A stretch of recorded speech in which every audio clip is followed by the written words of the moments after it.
Hello dear subscribers. तो स्वागत है आप सभी का हमारे चैनल एआई रजनी में। आपको पता ही है कि हम इस चैनल पर मोटिवेशन, मेडिटेशन और भक्ति से मिली-जुली वीडियो पोस्ट करते हैं। आज हम बात करने वाले हैं रामायण के एक घास के तिनके का रहस्य। अगर आपको ये वीडियो अच्छी लगे तो पेज को फॉलो करना मत भूलना। रामायण में एक घास के तिनके का भी रहस्य है जो हर किसी व्यक्ति को मालूम नहीं, क्योंकि आज तक हमने हमारे ग्रंथों को सिर्फ पढ़ा है, समझने की कोशिश नहीं की। रावण ने जब माँ सीता का हरण करके लंका ले गया, तब लंका में सीता जी वट वृक्ष के नीचे बैठकर चिंतन करने लगी। रावण बार बार आकर माँ सीता जी को धमकाता था, लेकिन माँ सीता जी कुछ भी नहीं बोलती थी। यहाँ तक कि रावण ने श्री राम जी के वेशभूषा और आकार माँ सीता जी को भ्रमित करने की भी कोशिश की, लेकिन फिर भी सफल नहीं हुआ। रावण थक हार कर जब अपने शयन कक्ष में गया तो मंदोदरी ने उससे कहा, आप तो राम का वेश धर कर गए थे, फिर क्या हुआ?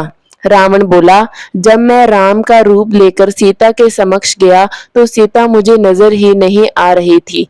रावण अपनी समस्त ताकत लगा चुका था, लेकिन जिस जगत जननी माँ को आज तक कोई नहीं समझ सका, उन्हें रावण भी कैसे समझ पाता।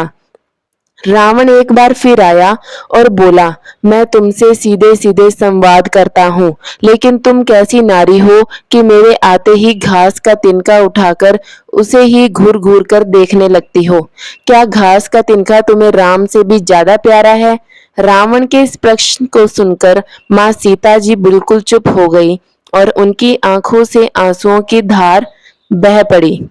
इसकी सबसे बड़ी वजह थी कि जब श्री राम जी का विवाह माँ सीता जी के साथ हुआ, तब सीता जी का बड़े आदर सत्कार के साथ गृह प्रवेश भी हुआ।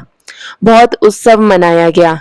प्रार्थना अनुसार नववधु विवाह पश्चात जब ससुराल आती है तो उसके हाथ से कुछ मीठा पकवान बनाया जाता है, ताकि जीवन भर घर पर मिठास बनी रहे।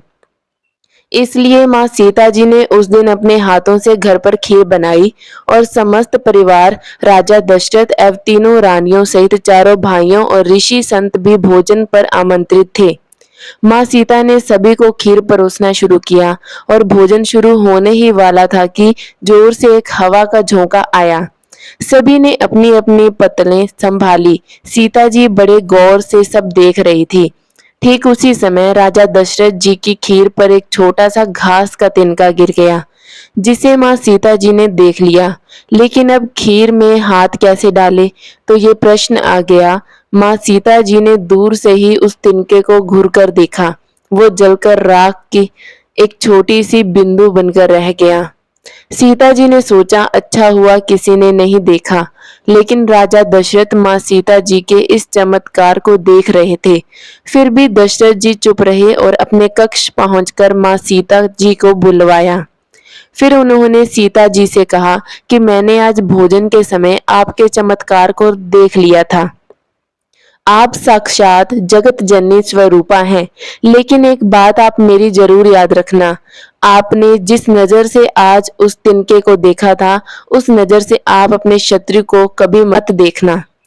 इसलिए माँ सीता जी के सामने जब भी रावण आता था, तो उस घास के तिनके को उठाकर राजा दशरथ जी की बात याद कर लेती थी। यही है उस तिनके का रहस्य। इसलिए माता सीता जी चाहती तो रावण को उस जगह पर ही राख कर सकती थी, लेकिन राजा दशरथ जी को दिए वचन एवं भगवान श्री राम को रावण वध का श्रेय दिलाने हेतु वो शांत रही। ऐसी विशाल हृदय थी हमारी जानकी माता। जय जय सीता राम जी। आपको ये वीडियो अच्छी लगी हो तो लाइक जरूर कर दीजिएगा।